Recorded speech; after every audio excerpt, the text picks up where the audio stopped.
Welcome to the Find Your Voice, Change Your Life podcast with psychologist Dr. Doreen Downing.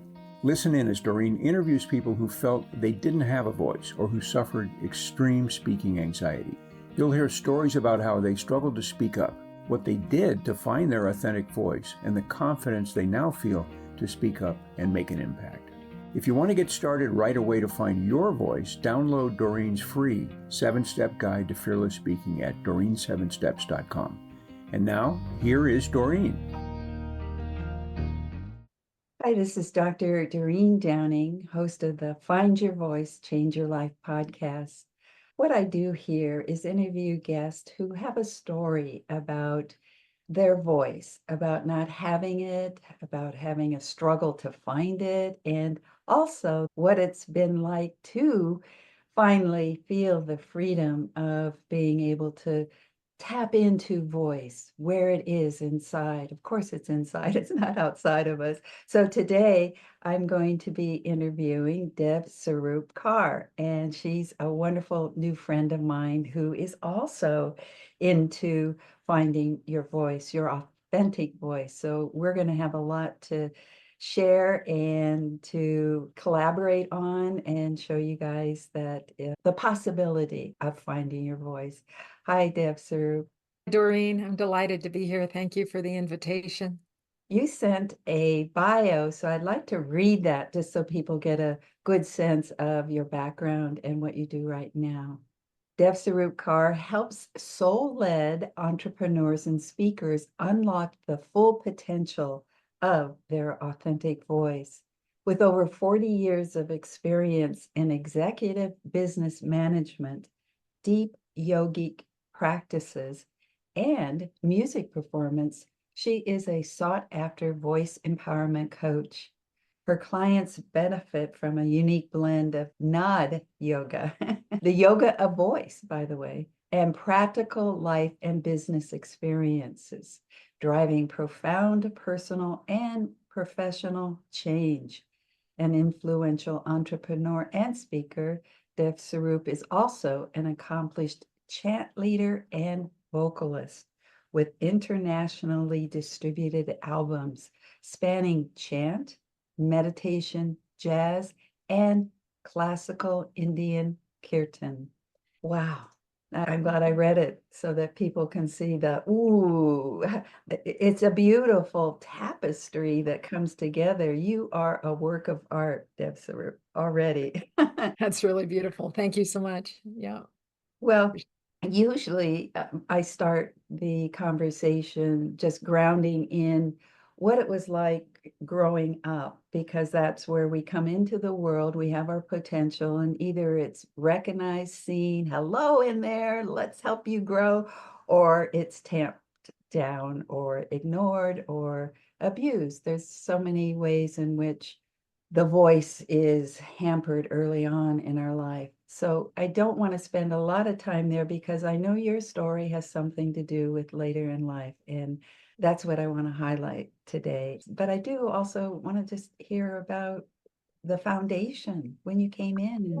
Yeah, I'm the youngest of three girls. And by the time I came in, the way I like to say it or feels right is that the battlegrounds were set.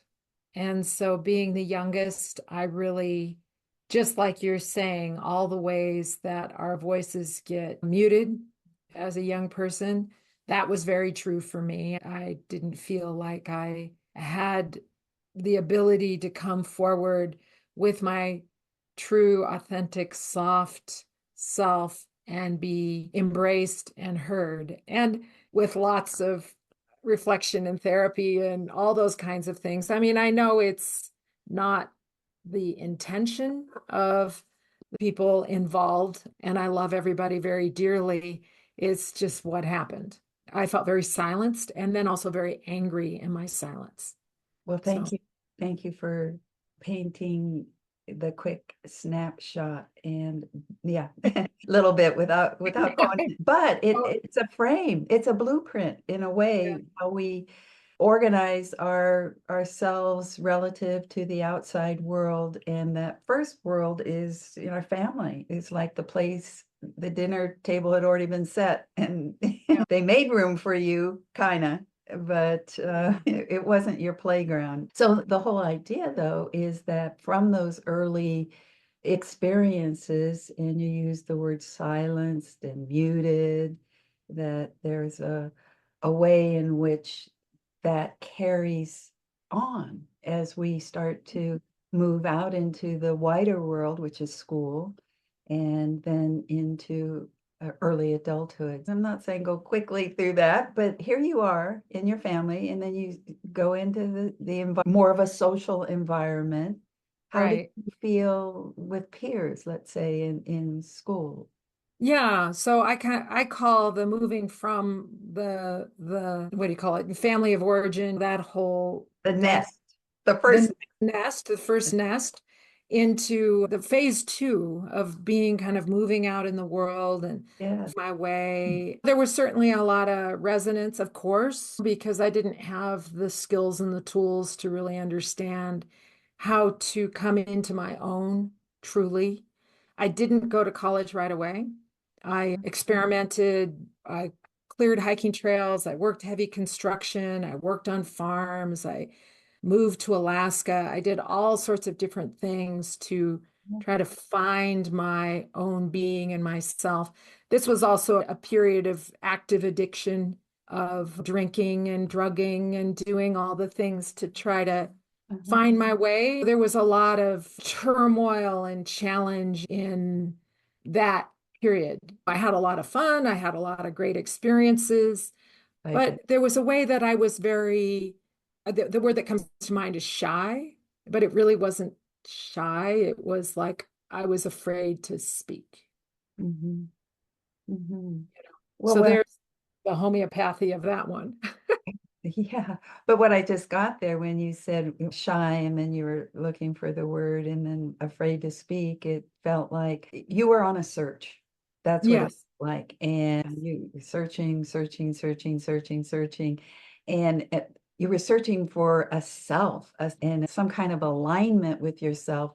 And that's, hello, that's where voice is inside of yourself, right? Yeah. So you weren't home yet with yourself and your voice. So thank you.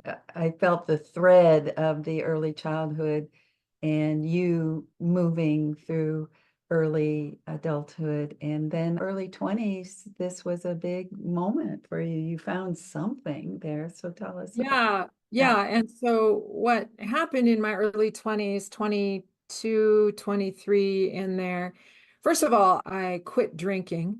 I quit that whole realm. And around that time, I also found my husband, who I'm still married to all these years later. We were living in Fairbanks, Alaska. That was really finally, I had found a partner that I felt like I could be in relationship with, that felt like a good synergy, a good give and take. But I mentioned that I quit drinking and I still felt unsettled within myself. This is where I started in Fairbanks practicing Kundalini Yoga. I was looking for yoga. That was the only yoga I could find. And this was in an ashram that was run by Western Sikhs. And at that time, that was all very closely melded in Kundalini Yoga and the whole Western Sikh movement. And after not all that long, I started to feel like, oh, what a relief. I finally felt like I was home. I finally felt like I could live a spiritual life and still be in a family out in the world, have a job, be married, that I didn't have to go do a monastic, be a Buddhist nun somewhere or something, that I could be really fully in the world. I was thrilled to have found this community. And I really went all in. My husband and I had to make some good discussions about, we weren't married then, and we did get married, if we could do this together because he wasn't interested in this lifestyle. But I went all in and it was really super powerful for me. I found that I could be grounded in myself. I felt free. I did change my name. DevSuroop is my spiritual name.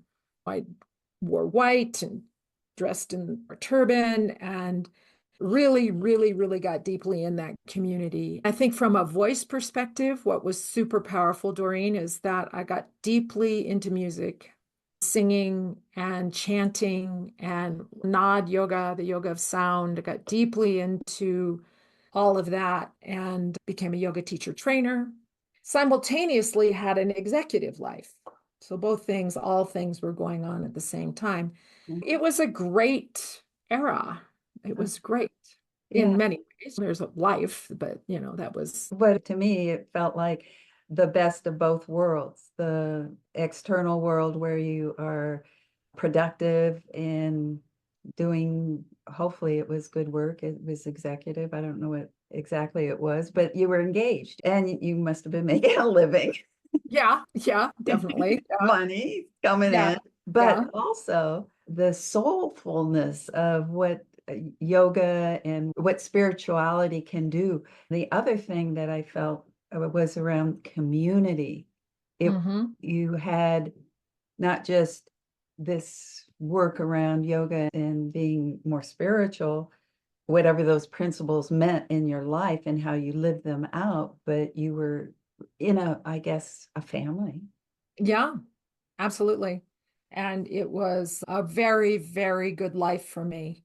There were things within the community, like anything, that didn't like that so much, or maybe kinds of personalities that I didn't really resonate with. There were ways, which is kind of part of what we were talking about, that because it was a community and somebody used a really good word for it, like it was very structured, right? You had ways that you were expected to be. And so if you towed the line and lived in this, or appeared to anyway, live within these constraints, it was good. But if you started to go out of it, you kind of lost your voice out in your authentic expression if it wasn't within a certain. I think that's very natural in very highly structured community. This was definitely true of the community that I was in, for sure. Could you give me an example? Oh gosh, I'm trying to think of a good one. There were rules about, like, you don't cut your hair, right? Right. You would just let your hair grow, which I did for the whole time I was in that community. And if you cut your hair, and some people would cut their hair and wear a turban and hide it, but that would mean that you were not part of that would be a problem in the community. And what would be the consequence? If you were all in the whole social structure and you make a choice to cut your hair, you're basically saying you're out. Okay, when I was thinking spiritual, I was thinking way more expansive and accepting, and some of what I might think spiritual is about, but I get what you're saying. It's a whole different brand of spirituality when it's a structure, maybe it's a stronger word, cultish. Yeah, definitely. Some people will say, absolutely, this community was and is a cult. Okay. Some would say it's cultish, had cult aspects to it. Yeah. I remember for years and years and years go, no, this isn't a cult, because we're Sikhs, which is a world religion, which, so, okay, we're Sikhs, we're not in a cult. But this is how I think of it these days, Doreen, because clearly I've cut my hair, still use the name DevSuroop. I don't consider myself part of that community clearly the way I was. I still practice and train people in Kundalini Yoga, but I'm freeing myself, kind of like free your voice. I'm really freeing myself, right? But this is, I think, a really important point, that there are, in my experience, because part of what I did in my career was compliance and ethics. I was a chief compliance officer for part of my career. And so you had precepts. This is what are guiding vision, guiding values, guiding things, right? Which in spiritual community are gorgeous. Guiding spiritual principles are like everything that you want. And I'm sure some people from my community are watching, so I'm saying hello, love you. But what happens is you have the spiritual concepts, you have the vision, you have the values, but the culture grows up differently, separately from that. Yeah. And I think maybe it starts like this, and then this starts to happen. Kind of like if you make a 1 degree shift and then it Yes. goes further and further out, it becomes further and further out. Mhm. So there became aspects that you weren't free, that you weren't, I'd have to think about some, I'm speaking conceptually, but that's what I kind of how, because I left that community about 4 years ago. And certainly I've been pondering that a lot, like, okay, what happened? Yeah, well, 4 years ago is a long time. And to continue to ponder means it's been very deep in your psyche and deep in your soul. Before I get to that story, I want to take a quick break and we'll be right back. If you want to get started right away to find your voice, download Doreen's free 7-step guide to fearless speaking at doreen7steps.com. Hi, we're back with DevSuroop Kaur, and already fully fascinated by her story of not only growing up the third of 3 children who felt more muted and silenced, a little more soft and shy than other kids growing up, but found a community where felt like a place where she belonged, where her voice could be heard, and started teaching yoga. But where we are now in terms of discovering what it means to find your voice and be in a community that has certain expectations, not only just expectations, but rules. It wasn't just like, oh, everybody's free to be who they are. It's like you have to be this way or else. That seems to be where we are right now, is that at some point, with the years that you were in it, you made a decision to leave. And it sounds like there's still, or like the AA program says, take what you can and leave the rest. I think there's some motto like that. That feels like what you're doing. Yeah. So what happened in this community is in early 2020, somebody came forward with a book. The woman had been a staff member of the leader of the community in the late 60s, 70s, into the early 80s. It was her memoir. And then she came forward with her telling of their sexual relationship, which was always denied, that there was a sexual relationship.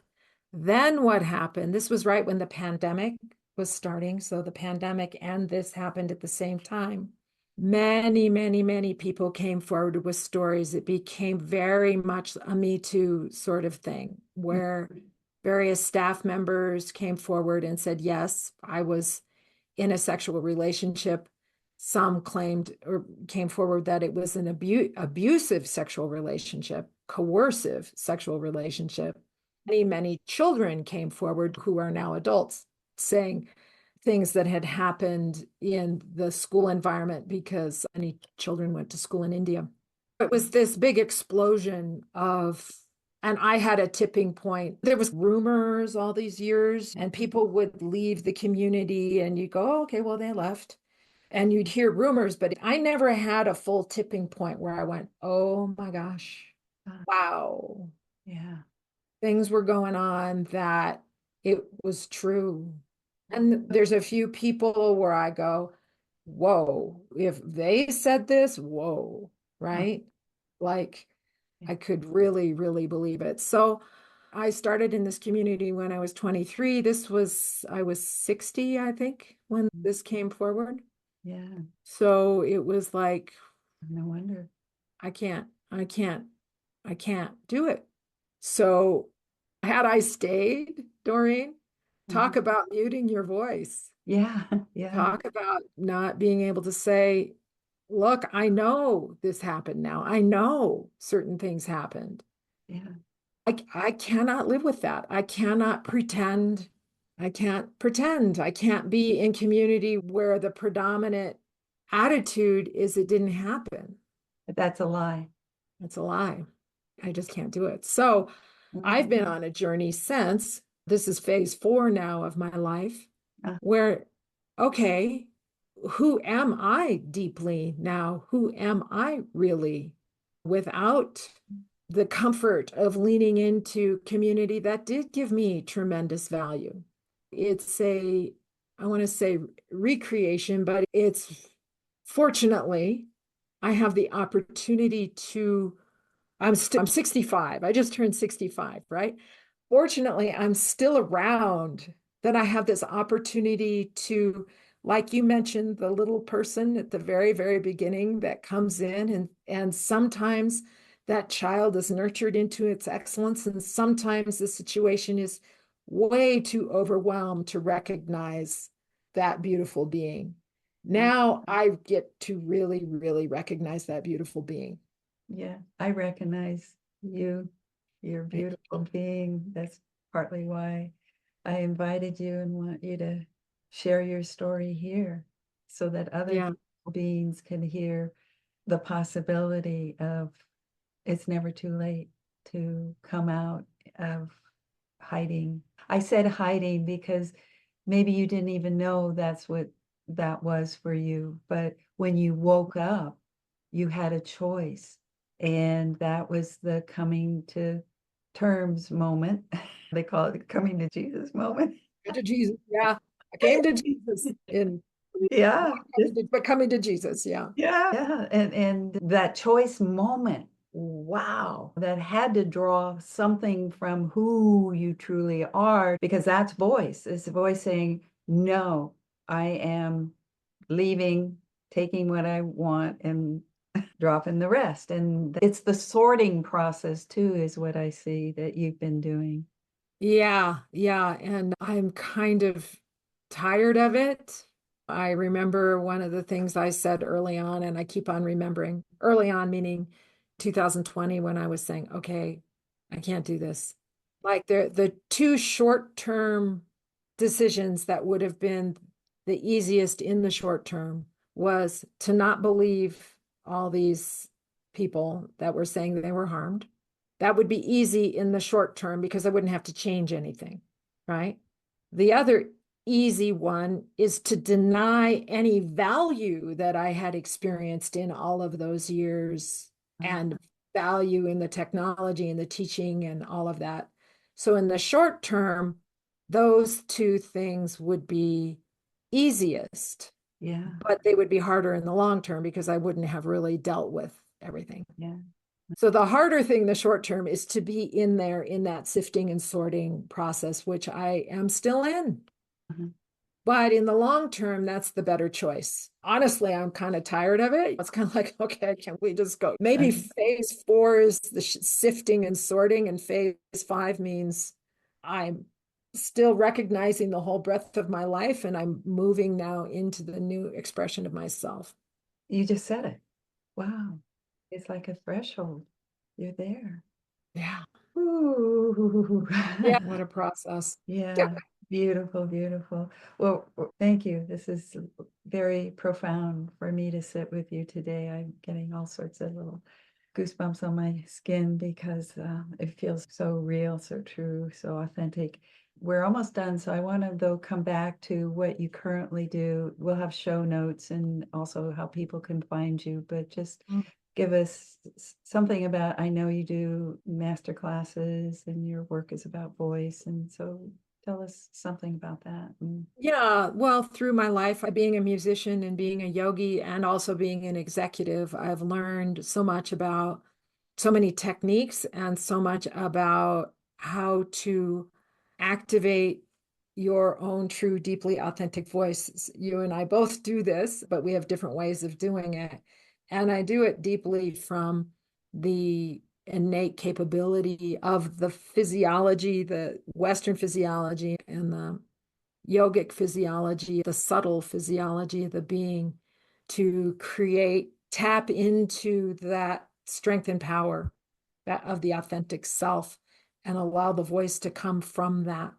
So I work with people to work on that activation or recognition and awakening of their own authentic self and authentic voice, and then really how that turns into manifesting their soul work, their vision, their work in the world, what they're here to do. So it's the very spiritual and the very grounded, which is what I was talked about haunting way, way back. And it's the same thing.